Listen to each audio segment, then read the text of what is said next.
Así que es tiempo de perdón, tiempo de amor, tiempo de reflexión, tiempo de regocijo, pero sobre todo pienso yo un tiempo de autoexamen. Se está acabando el año y todos hacemos pues espero que lo hagamos, un recuento de todo lo que hemos hecho en nuestra vida, en lo que hemos sido exitosos, en lo que no ha funcionado, en lo que no hemos salido bien. Y necesitamos hacer ese tiempo de reflexión para empezar el otro año de una mejor manera. Pero especialmente me gustaría que cada uno de nosotros hiciera un análisis de su vida espiritual. ¿Cómo empezó el 1 de enero del año 2017 y cómo lo va a terminar? ¿Ha mejorado, ha crecido espiritualmente, ha tenido mayor revelación, está más cerca de Jesús o no ha sido así? Es una pregunta que cada uno de nosotros se tiene necesariamente que hacer para ir mejorando en su vida constantemente. Sé que hemos tenido victorias en algunas cosas de nuestra vida, en algunas áreas, pero en otras estoy seguro que mantenemos una lucha permanente y constante con ellas, y eso está bien. Estar luchando es el gran reto de nuestras vidas para ser victorioso en diferentes áreas. Pero hay dos errores que quiero que manejemos hoy y que los tratemos un poco. Número uno, el primer gran error es creer que porque muchas cosas están saliendo bien en sus vidas, usted tiene una aprobación del 100% de Dios. Ese es un primer gran error. Todo me está saliendo bien, las cosas están saliendo bien, Dios me está aprobando en un 100%. Y ahora vamos a ver que no necesariamente es así. Porque una cosa es respaldo de Dios y otra cosa es aprobación de Dios. Son dos cosas totalmente diferentes. Una cosa es bendición y otra cosa es aprobación de nuestras conductas. Mi hijo se puede equivocar, nuestros hijos se pueden equivocar y pueden cometer grandes errores. Yo los voy a respaldar en su vida, pero no necesariamente los voy a apoyar en su conducta. Así que son dos cosas totalmente diferentes. Y el segundo error es creer que porque servimos en la obra de Dios, que trabajamos para Dios, que estamos involucrados en la obra de la iglesia, estamos bien espiritualmente. Y no necesariamente. Así que vamos a tratar de arreglar estos dos errores para encauzar nuestra vida con una carta que Jesús le escribió a la comunidad Paz de Éfeso. Éfeso, comunidad Paz. ¿Ok? Porque esta carta, según la narrativa y la exposición, está escrita para todas las iglesias de la historia del cristianismo. Así que vamos a ir a Apocalipsis capítulo 2, versículo 1 en adelante. Escribe al ángel de la iglesia en Éfeso, el que tiene las 7 estrellas en su mano derecha, el que camina en medio de los 7 candeleros de oro, dice esto: yo conozco tus obras, tu arduo trabajo y tu perseverancia, que no puedes soportar a los malos, que has puesto a prueba a los que dicen ser apóstoles y no lo son, y que los has hallado mentirosos. Además, sé que tienes perseverancia, que has sufrido por causa de mi nombre y que no has desfallecido. Sin embargo, tengo contra ti que has dejado tu primer amor. Recuerda, por tanto, de dónde has caído, arrepiéntete, haz las primeras obras. De lo contrario, yo vendré pronto a ti y te quitaré tu candelero de su lugar si no te arrepientes. 2 veces la palabra arrepentimiento. Pero si tienes esto, que aborreces los hechos de los nicolaítas, que yo también aborrezco. No aborrece a los nicolaítas porque Dios no puede aborrecer a la gente. Aborrece las obras de los nicolaítas. Dios aborrece el pecado, pero no a las personas. ¿Ok? Es que hay algunos que odian a los nicolaítas y es otra cosa. ¿Ok? El que tiene oídos, que oiga lo que el Espíritu dice a las iglesias. El que venza le daré comer del árbol de la vida que está en medio del paraíso de Dios. Así que voy a hacer una introducción muy rápida de algunos elementos para comprender el contexto histórico y espiritual de la carta, para así entender por qué Dios está escribiendo esto. Jesús lo está redactando, es una carta. Es la última carta de la Biblia de Jesús, por así decirlo. A partir de ahí Jesús no vuelve a hablar, sino que aparece en el capítulo 3, sigue adelante hasta el capítulo 19 de Apocalipsis, toda la manifestación de su gloria y todo lo que ya sabemos. ¿Ok? A mi mamá le gustan mucho los caballos y está segura que los caballos iban al cielo porque está lleno de caballos Apocalipsis. Así que ella dice que tienen que estar en algún lugar y están en el cielo. Muy bien. Así que Éfeso es una gran ciudad. Éfeso estaba ubicada en lo que hoy es Turquía, ¿ok? Viene la palabra éfesis, que significa amor ardiente o deseo ardiente. Esto es muy importante. Pablo constituyó esta iglesia, estuvo 3 años ahí en su viaje de misioneros. Algunos dicen que es en el segundo, otros en el tercero. No importa, lo hizo Pablo. Rica, próspera, abundante. Era un centro turístico por su situación geográfica con el mar y con las diferentes conexiones por tierra. Era una ciudad extraordinaria, cosmopolita. Tenía un megapuerto gigante donde llegaban grandes barcos. Así que era una ciudad importante, era un centro cultural y un centro económico. Así que en medio de esa iglesia está ahí la iglesia, en medio de este contexto de ciudad está la iglesia de Éfeso, Comunidad Paz. Se le llamaba a Éfeso la guardiana del templo. Y este es otro aspecto. El otro era geográfico, económico y cultural. Este es el aspecto religioso. Ahí estaba el centro de adoración de la princesa o de la diosa Diana. De la princesa iba a decir, ya me confundí con Inglaterra. Bien, un templo gigante. Este templo era considerado una de las 7 maravillas del mundo antiguo. Imagínense. Algunos dicen que había una estatua que medía 120 metros de alto, otros 70. Aunque midiera 20, era gigante esa vara. Así que eso no importa. Así que va a ser Artemisa para los griegos y Diana para los romanos. Era la diosa de la casa, la diosa de la fertilidad, era la diosa virgen, la diosa de las estrellas. Se le llamaba la reina del universo de adoración, era la diosa madre, por así decirlo. ¿Ok? Así que este lugar era un centro de adoración de esta diosa y de mucha influencia en toda Asia. Y ahora vamos a ver cómo se manifestaba esto. Así que había una gran actividad de la iglesia de Éfeso para impactar esta ciudad. Habían artesanos haciendo figuras y esfinges de esta diosa y del templo porque la gente venía a adorar. Era la iglesia que más hombres ha tenido en su vida, porque las sacerdotisas eran prostitutas. Estaba cargado de más esa vara. Yo creo que era la primera iglesia en el mundo que tenía más hombres que mujeres. Pero estaba lleno de sacerdotisas y sacerdotes al servicio de esta diosa. Así que el impacto religioso y la opresión religiosa era impresionante. La grandeza de la adoración de esta mujer. Hechos capítulo 19, versículo 23.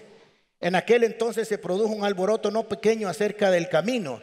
Los primeros cristianos no se les llamaba cristianos sino los del camino, porque cierto platero llamado Demetrio, que elaboraba en plata templecillos de Artemisa y daba no poca ganancia a sus artesanos, reunió a estos con los obreros de oficios semejantes y les dijo: hombres, ya saben que nuestra prosperidad viene de este oficio, de hacer templitos chiquititos, imágenes, etc.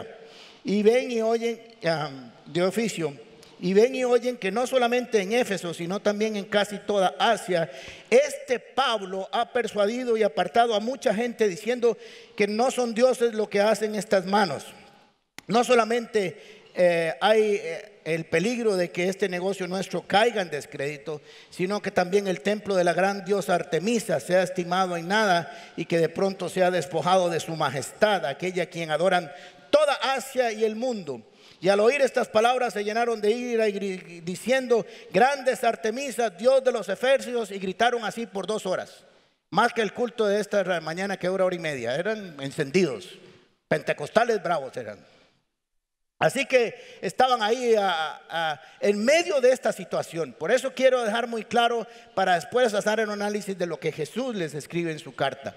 Así que había una presión increíble, poderosa acerca de toda la parte religiosa de donde estaba Éfeso, porque su trabajo va a estar muy impactante en esta zona y va a ser felicitado por eso. Así que cuando Jesús escribe esta carta, más o menos esta iglesia tiene como 40 años de estar fundada, así que ya tiene 40 años. Nosotros tenemos 32 años, así que tiene unos 8 años más que esta comunidad Paz aquí en San José.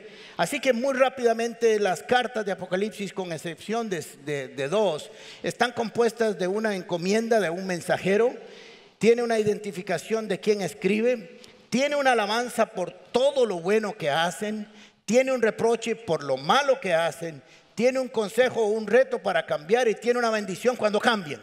Así que esa es la estructura de todas estas cartas que aparecen en Apocalipsis capítulo 2 y 3.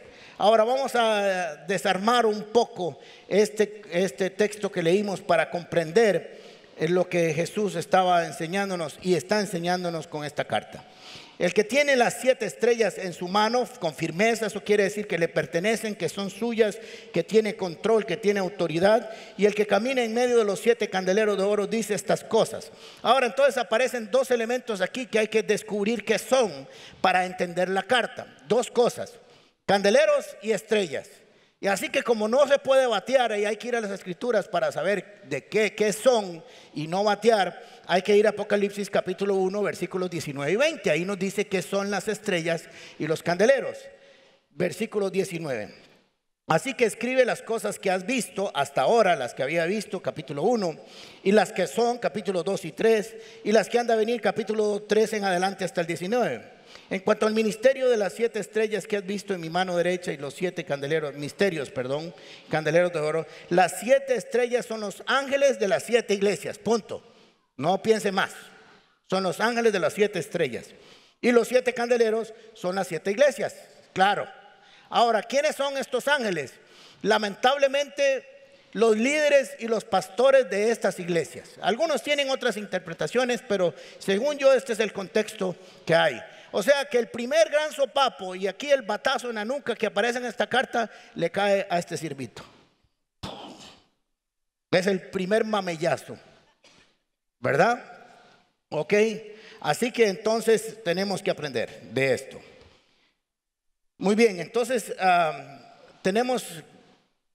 voy a ver que ya se me corrió esto. Entonces ya tenemos identificado quiénes son las estrellas y quiénes son los candeleros. Los candeleros tienen que ver con alumbrar y la iglesia la luz del mundo. Es la iglesia que alumbra este mundo pervertido y perdido. Así que estamos claros que son a los líderes y los candeleros a la iglesia. Y quiero decirles que el segundo, y ahora sí les llega a ustedes, la iglesia son ustedes también, porque la iglesia se compone de personas, ¿ok?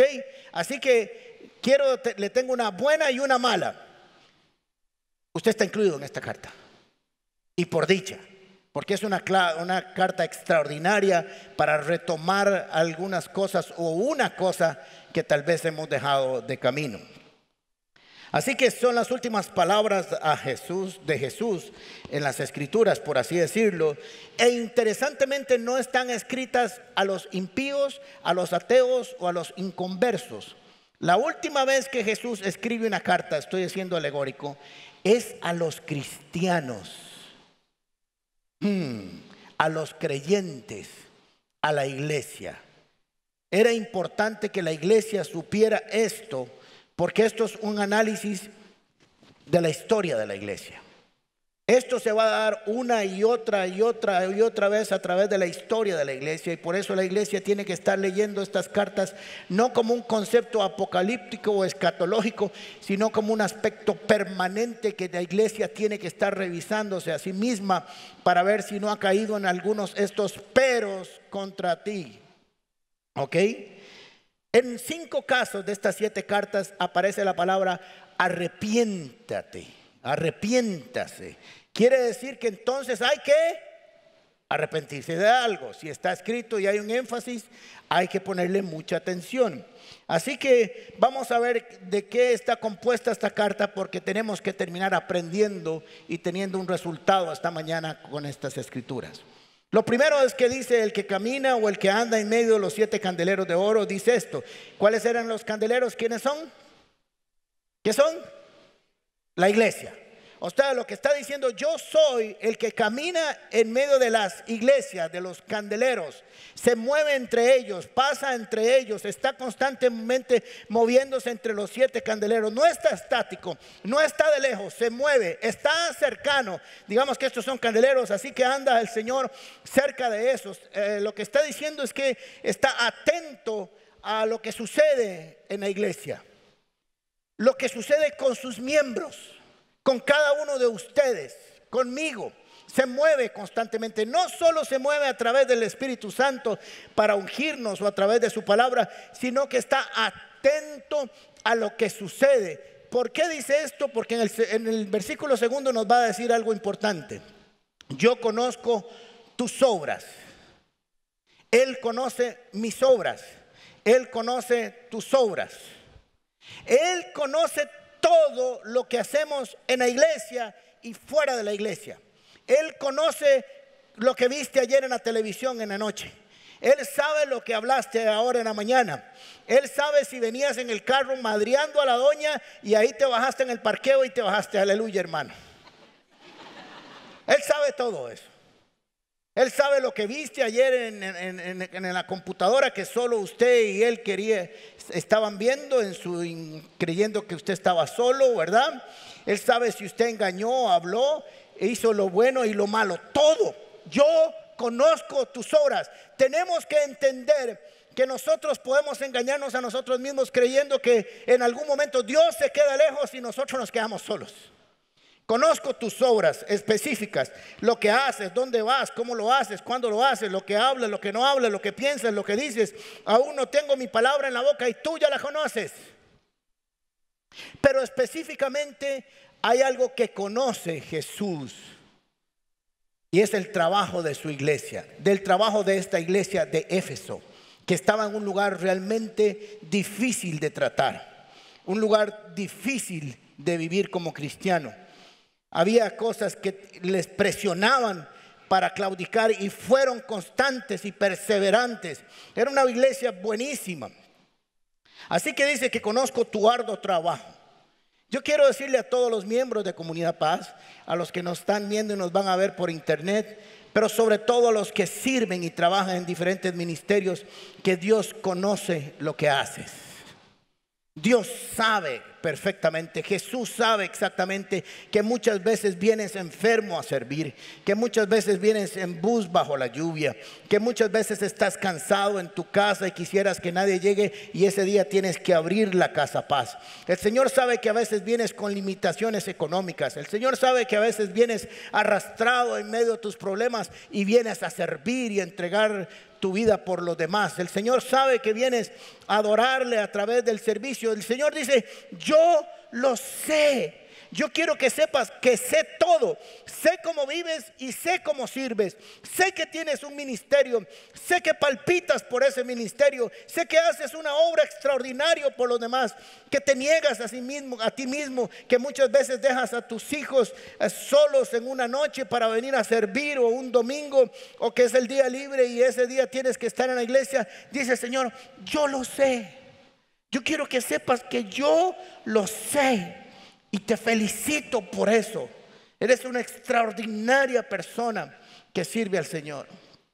O el Señor escribiendo que me sirve a mí. Y eso está bien.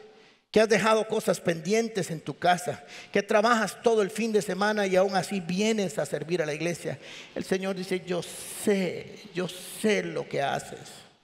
Y yo quiero que ustedes sepan que tal vez yo no sé muchas cosas de las que ustedes hacen, pero yo quiero decirte que el Señor sí lo sabe. Y es más importante que Dios lo sepa que lo sepa yo. Porque yo te voy a dar un abrazo y te voy a decir gracias. El Señor te va a multiplicar las bendiciones. Aunque eso no me excusa de tener que hacerlo. ¿Me explico? Así que el Señor dice: yo conozco tu arduo trabajo. Le pones, diríamos los ticos, le pones candela, le pones trabajo, le pones acción. Has sido perseverante, empezaste algo en el año 2017, te propusiste a servir aquí y sigues sirviendo y es diciembre y lo estás haciendo. Fuiste perseverante, constante, firme, fuiste tenaz en el trabajo y eso también está bien. Yo quiero decirte que dice el Señor que te felicita, que lo has hecho bien, que lo estás haciendo bien y que las cosas en ese aspecto han caminado. Ahora, esto tiene que ver con trabajo, número uno, pero hay otro factor importante también para hacerlo sencillo. Dice: no soportas a los malos. No es que no soportas a los malos en el sentido de que no quieres a los malos, sino que no participas de sus obras, te niegas a participar. Recuerden que vivían en un mundo de prostitución, de hechicería, de brujería, de ocultismo. Ahora lo vamos a ver. y aún así permanecían firmes. Habían estado siempre batallando contra los malos y no los aprobaste, no participaste de sus obras. Esto habla de trabajo, habla de santidad. Pero también tiene que hablar con conocimiento. Dice que has puesto a prueba a los que dicen ser apóstoles y no lo son, y los has hallado mentirosos. Eres celoso con la obra. No dejas que cualquiera enseñe en tu casa. No dejas que cualquiera aparezca por ahí con grandezas diciendo que tiene un ministerio apostólico y profético, y todo el mundo dice: oh, qué bueno. No, aquí en esa comunidad Paz de Éfeso se dice: un momentito, aquí no nos dejamos ir por habladas. Aquí primero es el testimonio y después el ministerio. No al revés. Primero testimonio y después ministerio. Así que puede usted decirnos que tiene 650 títulos académicos en teología. Tiene que demostrarlos con vida. Porque si no se vive lo que se cree, no se cree nada. ¿Ok? Así que entonces has probado a los que dicen ser apóstoles. Porque llegaban muchos tratando de imitar a Pablo y decían: vengo de tal lado y yo sé esto. Y le decían: un momentico, vamos a probarlo. Así que tiene que ver con celos de conducta, tiene que ser con celos de conocimiento bíblico. Los probaste y resultaron ser mentirosos. Hiciste bien tu trabajo. Así que haces bien tu trabajo sirviendo, haces bien tu trabajo no contaminándote con los malos, haces bien tu trabajo probando a los que sirven en la iglesia. Estás bien, iglesia de Éfeso, comunidad Paz. En esos factores te has movido perfectamente. Además, sé que tienes perseverancia y has sufrido por causa de mi nombre y no has desfallecido.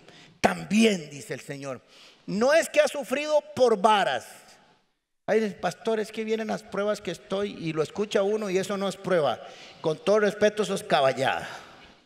Usted está metido en esa vara por caballo. No tiene que ver nada con persecución, ni con diabólico, nada. Deje de hacer eso y va a salir del tanate, ¿verdad? Pero por aquí dice: has sufrido a causa de mi nombre. De mi nombre. O sea, tiene que ver que has sufrido y has recibido rechazo por el testimonio de comportamiento, de predicación, de evangelismo y de trabajo.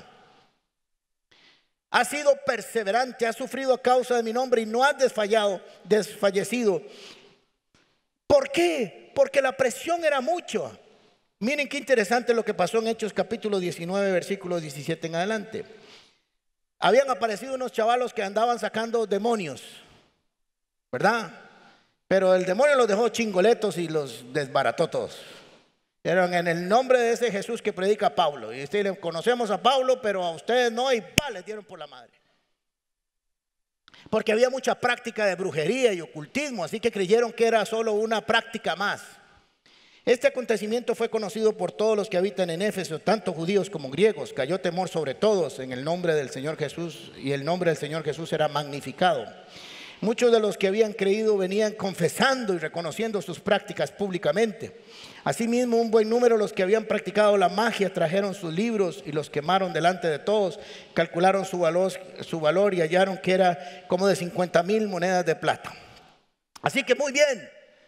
La gente se estaba convirtiendo. Aún en medio de todo el ocultismo y toda la presión, usted seguías y no has desfallecido. Has dado testimonio. Pudiste haberte contaminado con la cultura religiosa y perversa de Éfeso y no lo has hecho. Yo quiero ser parte de esa iglesia. Es una iglesia chivísima. Es una iglesia buenísima, está dando testimonio, tiene conocimiento bíblico, prueba a los malos, tiene un arduo trabajo, está haciendo, no ha desfallecido, tiene buen testimonio, pero de pronto aparece un pero. Esos peros que cuando uno dice ¿a qué hora salieron? Le dice, pero sin embargo tengo algo contra ti. Y uno se pregunta, ¿qué podría haber de malo contra una iglesia que tiene todo esto? Pues algo muy malo. Que has dejado tu primer amor. Se volvió tu conducta la razón de tu vida y no una relación con Dios. Has dejado tu primer amor puede tener dos direcciones o dos aplicaciones. Uno, que dejaste el primer amor con que te enamoraste conmigo, dice el Señor. El primero. Ahora, aquí hay algo que resolver porque hay algunos que no han tenido primer amor y no hay dónde volver. Así que hay que construirlo. ¿Ok? Pero vamos a decir que hubo un primer amor. Entonces tiene que ver con que hubo un primer amor con que nos enamoramos. Yo me acuerdo todas las veces que Flora me persiguió para conquistarme. Fue casi acoso. Nos veíamos todo el tiempo, nos hablábamos por teléfono, yo iba todo el tiempo que podía. El fin de semana nos veíamos todo el fin de semana. Yo deseaba casarse para no tener que dejarla en las noches en la casa y yo irme con el corazón partido para mi hogar. Todos recordamos un amor así. Cuando hay problemas matrimoniales, uno le dice, piensen en los buenos momentos que han tenido para retomarlos. Algunos no han tenido, pero la mayoría sí. Has dejado tu primer amor, ese de la pasión, ese de hablar por teléfono. Ese yo recuerdo a mi mamá que me decía, colga ese teléfono porque lo quiero usar. Lástima que no había celulares en ese tiempo, pero bueno. Ese puede ser ese primer amor. Y el segundo aplicación puede ser que tienes muchos amores, pero alguien está ocupando el primer amor. Estuve de primero un tiempo, pero he pasado a segundo, a tercero, a cuarto lugar. Así que el problema que tenemos es que habían cosas muy positivas, muy buenas cualidades, pero muy poca relación. Habían invertido las prioridades, porque el amor es el vínculo perfecto. Así que lo que está enseñando Jesús es que hay un reclamo aquí de prioridades, que tenemos que volver a retomar para que el fundamento se vuelva a poner en su lugar. Así que vamos a entender algunas cosas. No nos relacionamos con Jesús por medio del servicio,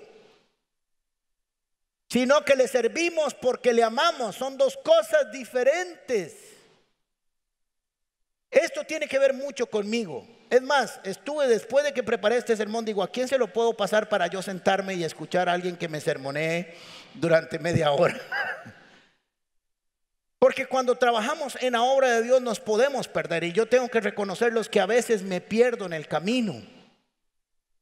Los martes y los miércoles yo no sé lo que hago. Yo entro aquí a las oficinas a las 7 de la mañana, salimos hasta las 9 o 10 de la noche, martes y miércoles, y yo no sé qué voy a hacer. De pronto me entra un WhatsApp y me dice, a las 9 tiene esto, a las 10 tiene esto, a las 11 tiene esto, a las 12 tiene esto. Tiene solamente una hora para almorzar, de ahí se tiene que levantar y hacer esto. Y yo digo, ¿puedo ir a tal lugar? Y me dice entre Flora y Marianela, no puede. Y yo, ok. Porque todo está con una agenda. Y cuando llego a la noche en la casa, no pude abrir la Biblia y no pude orar. Sí, eso le pasa a su pastor por si acaso y no me avergüenza. Porque hay muchas cosas que hacer. Y sucede a veces que es miércoles también. También después me quedo 3 días estudiando las escrituras en la casa. Pero esos 2 días no lo hago. Y eso no está bien. Porque lo más importante, la razón de estar aquí, es la relación que yo tengo con Jesús. Así que cuando el amor está primero, lo más importante es la relación y no la función. Relación y no función. Cuando el amor está primero, servimos por la razón correcta. Hay gente que sirve para sí mismo y no porque ama profundo a Dios primeramente. Cuando el amor está primero, trabajamos por revelación y no por obligación. El propósito de la vida cristiana es amar a Jesús, no amar a su obra. Así que Jesús les está escribiendo y les está diciendo, señores, necesitamos volver a la raíz, al principio. Yo me acuerdo cuando conocí al Señor, como a los 19, 20 años, yo iba 6 veces a la semana a la iglesia y me caía mal el pastor cuando la cerraba ese día a la semana. Todo el tiempo pasaba ahí metido. Yo quería ir a la iglesia, yo quería aprender las escrituras, yo quería ir a cantar, aunque sea, solo había una pandereta y esa pandereta era lo más dulce que sonaba en el mundo, parecía la orquesta sinfónica. Porque era lo que había y con eso se alegraba uno. Con el tiempo nos volvemos un poco más quisquillosos. Y ya comenzamos a poner otros factores en la relación que no son importantes. Jesús dijo, apartados de mí, ustedes no pueden hacer nada. Y hay algunas personas que pretenden o pretendemos servir al Señor sin estar unidos a Él. Apartados de Él nada podemos hacer. No podemos tener luz propia. Tenemos que irradiar la luz que viene de Jesús. Es interesante porque en todas las cosas buenas que hizo la iglesia de Éfeso, Comunidad Paz, en ninguna se menciona la fe, solo el trabajo. Esta iglesia tenía 40 años de estar constituida y parece que una nueva generación, había un mix entre los que la fundaron y los que se habían estado congregando nuevos ahí. Y se había perdido muchas cosas. Y el Señor dice, necesito que volvamos al mismo lugar donde empezamos. Hay un hilo muy delgado entre amar a Jesús y amar el servicio a la obra de Jesús. Hay un hilo muy delgado en trabajar mucho para Jesús o con Jesús y amar la obra de Jesús. Un hilo muy delgado. Ahora en el versículo 5 le dice, recuerda por lo tanto de dónde has caído. O sea que nos caímos de algún lugar. En algún lugar estábamos y ¡pa! Zarandazo. Nos caímos, algo se perdió, algo se cortó, nos caímos como dormidos de la cama, que de pronto ¡pa! Nos caímos y estamos en el suelo y no sabemos por qué. Piensa de dónde caíste. O sea que el Señor ve esta condición como una caída, y es interesante porque utiliza la palabra arrepentirse. Y yo entiendo que uno se arrepiente del pecado, de la conducta. Es interesante porque aquí aparece 2 veces en la carta que leímos. Arrepentirse tiene que ver no con dolor, o como diríamos que dice uno cuando no está arrepentido, sino que le dolió nada más. Gracias, por eso vino Gaby esta mañana, solo para eso. Remordimiento, no es remordimiento, es arrepentimiento. Es cambio de mente, transformación, es volverse, es cambiar de dirección. Por eso fíjate bien de dónde has caído y haz las primeras obras. Lo del principio, con lo que empezamos, con lo sencillo, con la relación, con una oración, con una lectura, con un buenos días, con un buenos ¿cómo estás, Señor? Con un amor profundo a su presencia. No está diciendo que hagamos muchas cosas y vayamos a sacar un doctorado en teología. No está diciendo eso. Está diciendo, volvamos a lo sencillo. En el año 2017 la Comunidad Paz no puede terminar como empezó. Necesitamos volver a la raíz. Hay que volvernos a Jesús, a la relación, al compañerismo, al tiempo de oración, al tiempo de pasar tiempos juntos. Acuérdate cómo eras antes. Acuérdate cómo vivías antes con Él.